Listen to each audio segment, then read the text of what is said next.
front end loader. Pengertian dari front end loader itu sendiri, loader adalah mesin alat berat yang digunakan dalam konstruksi untuk memindahkan atau memuat bahan seperti tanah, batu, pasir, puing pembongkaran, dan lain-lain ke jenis mesin lain yang seperti truk sampah, sabu conveyor, hopper, atau mobil kereta api. Ada banyak jenis loader yang tergantung pada desain dan aplikasi. Berbagai disebut bucket loader, front end loader, tail loader, high lift, sandok scoop, skip loader, wheel loader, atau skid steer. Loader adalah jenis traktor yang biasanya beroda dan kadang-kadang di truk yang memiliki ember lebar yang dipasang di depan yang terhubung ke ujung dua boom untuk meraup bahan longgar dari tanah seperti kotoran, pasir, atau kerikil dan memindahkannya dari satu tempat ke tempat yang lain. Tanpa mendorong bahan melintasi tanah, loader juga umumnya digunakan untuk memindahkan bahan yang ditimbun dari permukaan tanah dan menyimpan ke dalam truk yang menunggu atau ke penggalian parit terbuka. Adapun yang terakhir, perakitan loader mungkin merupakan lampiran yang dapat dilepas atau dipasang secara permanen. Seringkali bucket dapat diganti dengan perangkat atau alat lain, misalnya banyak yang dapat memasang garpu untuk mengangkat palet berat atau kontainer pengiriman. Dan bucket clamshell yang terbuka secara hidrolik memungkinkan loader untuk bertindak sebagai doser atau scraper ringan. Ember juga dapat ditambahkan dengan peringkat seperti bale grapple untuk menangani bal besar, jerami atau jerami. Front loader umumnya digunakan untuk menghilangkan salju, terutama di trotoar, tempat parkir, dan area lain yang terlalu kecil untuk menggunakan snowplow dan alat berat lainnya. Mereka kadang-kadang digunakan sebagai snowplows dengan lampiran snowplow, tetapi umumnya memiliki ember atau keranjang salju yang juga dapat digunakan untuk membuat salju ke kompartemen belakang snowplow atau dumper. Kali ini saya akan membahas tentang hydraulic excavator. Yang pertama itu ada profil hydraulic shovel. Dan untuk yang kedua ada profil dari hydraulic hoe. Operasi dasarnya yang pertama antara lain crawler dengan kapabilitas laju sedang digunakan untuk bergerak maju pit pada area penggalian. Yang kedua ada gerakan penggalian yang dikontrol oleh silinder bahu atau boom dan silinder lengan atau arm. Yang ketiga ada hoe menggali ke arah bawah dan mendekati alat, sedangkan shovel menggali ke arah atas dan menjauh. Yang keempat ada bucket atau mangkuk yang dibuka untuk mengarahkan gigi gali untuk penetrasi yang diinginkan. Yang kelima ada kancing pada bucket hoe, digunakan untuk membawa dan menumpahkan material dengan memutar bucket. Dan yang keenam ada mesin bagian atas berputar pada dasar crawler sehingga mesin dapat berputar ke kanan maupun ke kiri dari front kerja dan menumpahkan material ke dalam hopper, truk maupun stockpile. Adapun penggunaan yang pertama, alat ini digunakan untuk pengompasan afterburner, pemuatan batu bara atau biji, atau dalam skala yang lebih kecil untuk pekerjaan pendukung seperti sistem drainase tambang. Dan yang kedua, hydraulic shovel digunakan terutama untuk alat gali dan muat, yang juga dapat digunakan secara khusus untuk memuat truk, hopper, atau crusher. Yang ketiga, hydraulic hoe memiliki penggunaan yang sama dengan shovel, tetapi kapabilitas di bawah grade galinya membuatnya cocok untuk pekerjaan pembuatan parit. Dan yang keempat, hydraulic hoe digunakan dalam tambang ketika kondisi lantai menjaga mesin tidak berada pada dasar pit. Fungsi penggerak. Yang pertama, crawler digerakkan oleh motor hidrolik.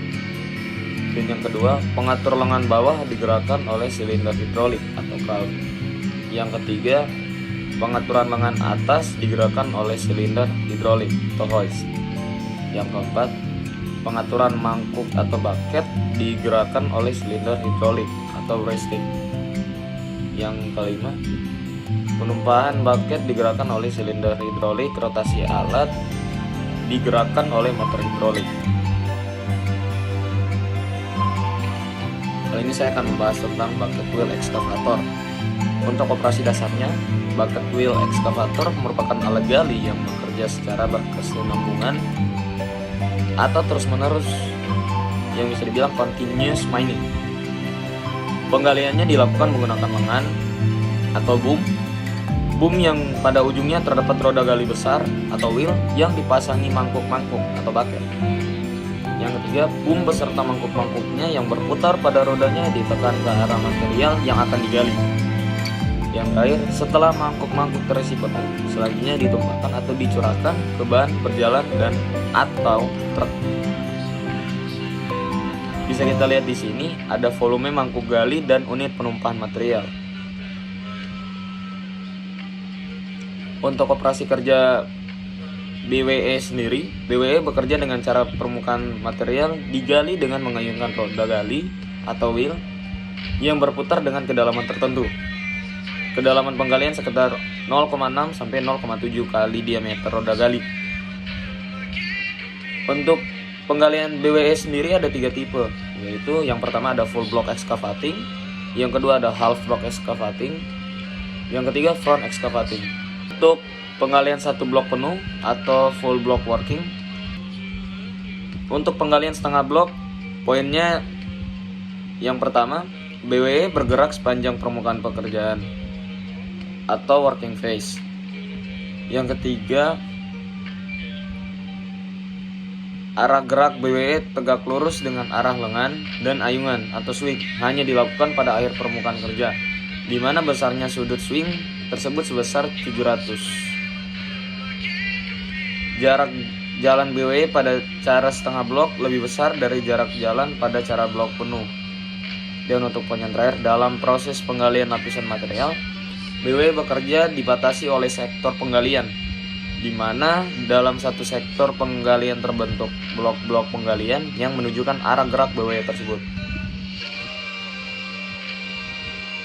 Untuk penggalian depan atau front working, poin yang pertama, cara kerja depan hampir sama dengan cara kerja setengah blok. Yang kedua, sudut swing sebesar 550. Poin yang ketiga, ada jarak jalan BWE pada cara kerja depan lebih besar dari jarak jalan pada cara setengah blok.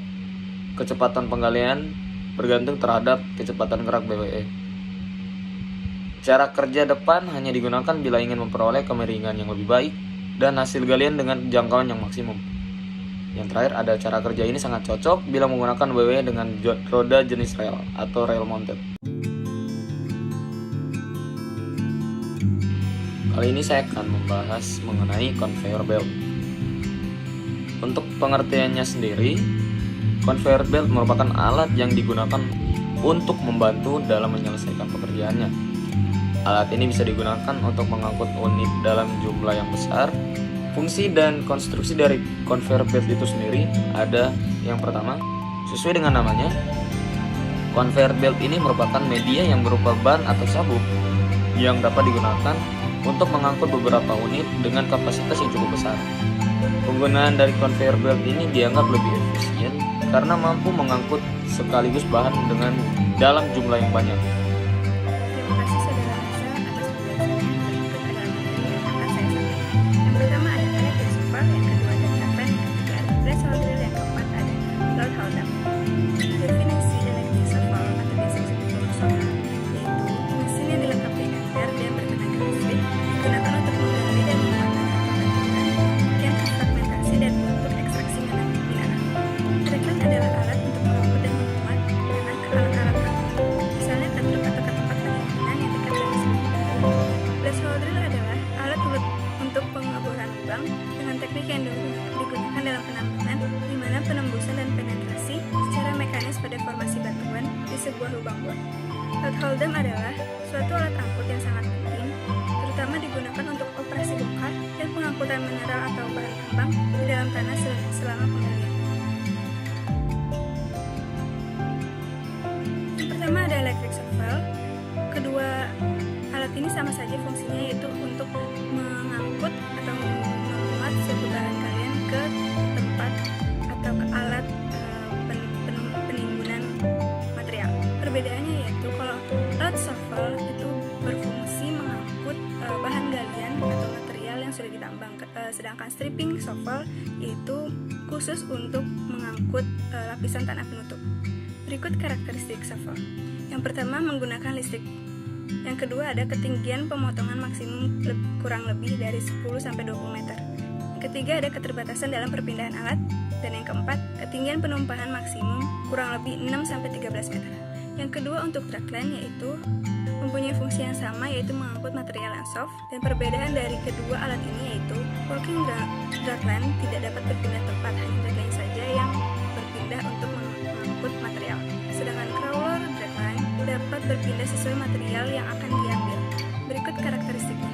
Yang pertama ada mempunyai fungsi perpindahan material dalam skala besar. Yang kedua ada lebih efektif karena memakai kawat baja tanpa tenaga hidrolik. Yang ketiga ada melakukan tugasnya dalam jarak dan kedalaman yang tertentu dan jauh lebih besar. Yang keempat, sangat baik untuk penggalian parit atau sungai yang sangat curam.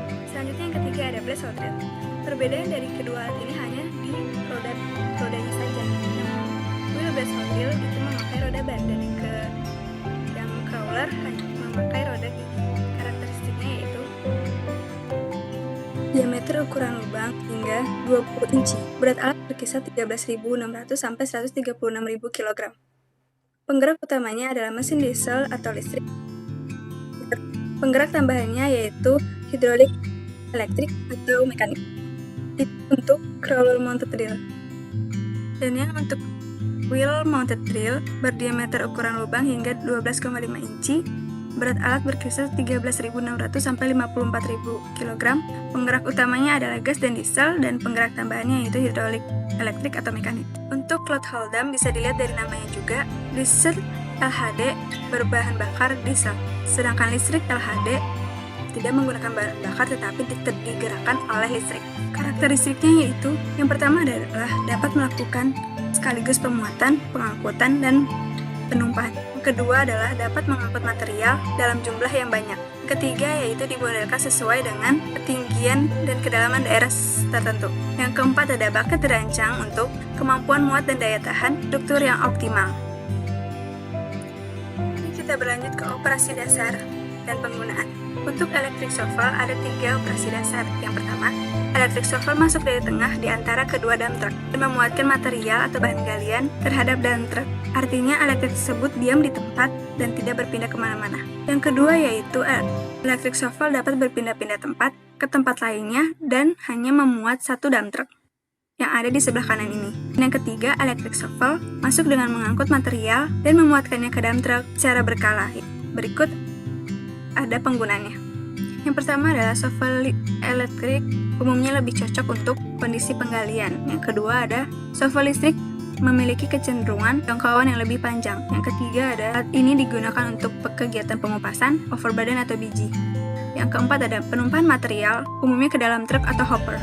Selanjutnya ada dragline. Operasi dasar dragline yaitu mengangkut material dari pit floor, kemudian memindahkannya ke spoil pile dengan 2 tumpukan. Yang kedua dengan cara mengangkut material dari pit floor ke spoil pile dengan 1 tumpukan penuh. Selanjutnya ada penggunaan dragline. Alat ini berfungsi ketika penggalian melebihi kapasitas alat gali. Yang kedua ada dragline digunakan untuk menggali endapan biji atau tanah penutup, termasuk penggalian parting dan lapisan tipis batu bara. Yang ketiga adalah dragline berkapasitas kecil untuk memenuhi kapasitas penambangan yang dangkal dan sering digunakan untuk pemuatan truk berupa tanah, penggalian untuk kolam dan cekungan, leveling untuk tahap reklamasi, penggalian parting lapisan tipis batu bara dengan banyak lapisan. Dan yang ketiga ada blast hole drill.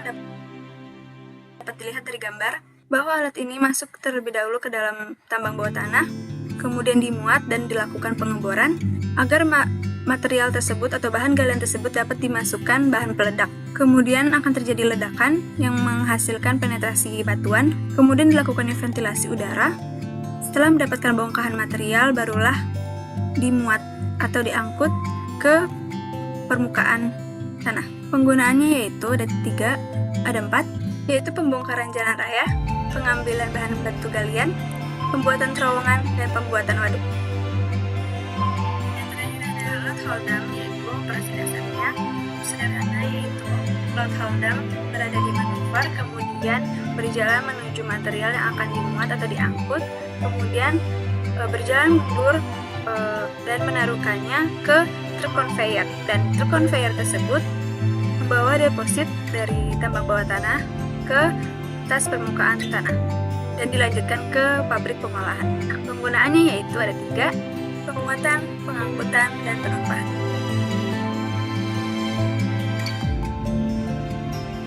Selanjutnya ada fungsi alat gerak dan profil gali.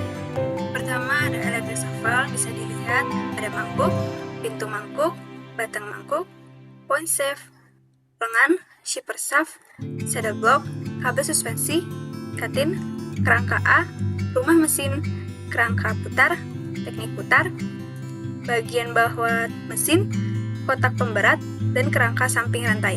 Dan profil galinya adalah, untuk electric shovel ini baketnya akan turun ke permukaan tanah, kemudian mulai menggaru material perlahan hingga diposisikan di atas dan dibawa ke alat muat.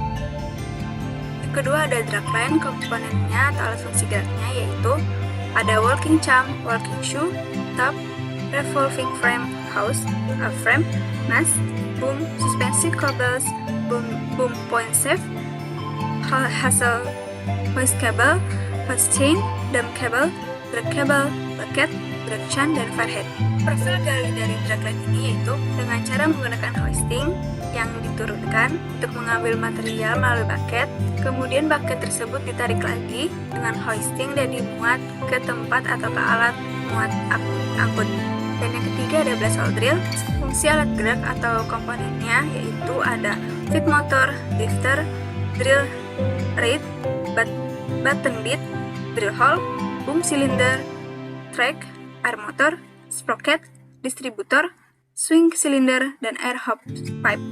Profil gali blast hole drill ada menggunakan metode top hammer, down the hole, dan rotary drill mess. Dan yang terakhir ada load hold dam, yaitu komponen-komponennya atau fungsi alat geraknya ada arms, cabin, diesel system, exhaust, main engine, rectified steering, bucket seat, dan bucket. Profil angkut atau profil muat dari LHD ini yaitu dengan cara menurunkan bucket, kemudian mengangkut material atau bahan galian dan ditempatkan pada posisi atas, kemudian menumpahkannya ke truk conveyor tadi.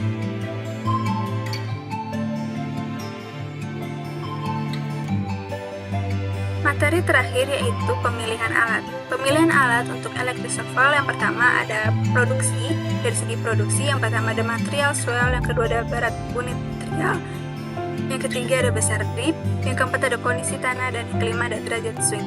Dan dari segi cost, yang pertama ada harga mesin, yang kedua ada muat alat, yang ketiga ada jangka hidup mesin, yang keempat ada perawatan, dan yang kelima ada oil. Dan terakhir dari segi desain, yang pertama harus dilihat dari tipe dan alat dan alternatif besar derajat kemiringan, yang kedua ada jangkauan boom, dan yang ketiga ada kekuatan HP per house power, dan yang keempat ada electrical. Untuk dragline, pemilihan alatnya yaitu yang pertama ada faktor untuk perhitungan produksi dragline, ada faktor pengembangan material atau swelling factor, yang kedua ada bobot isi material, yang ketiga ada fragmentasi, yang keempat ada ukuran mangkuk atau bucket, yang kelima ada jangkauan, 6 sudut manuver atau putar, yang keenam ada persen penanganan, yang ketujuh ada efisiensi kerja, selanjutnya ada ketersediaan alat, penundaan operasi, dan jadwal operasi. Dan yang kedua ada faktor untuk perhitungan biaya alat dragline. Pertama ada harga alat, depresiasi atau usia alat, bunga, asuransi, pajak, upah operator, tenaga, bahan bakar atau listrik, pelumas oil, perbaikan, pemeliharaan, dan supply. Sekian dari kelompok kami, kurang lebihnya mohon maaf. Terima kasih sudah menyaksikan.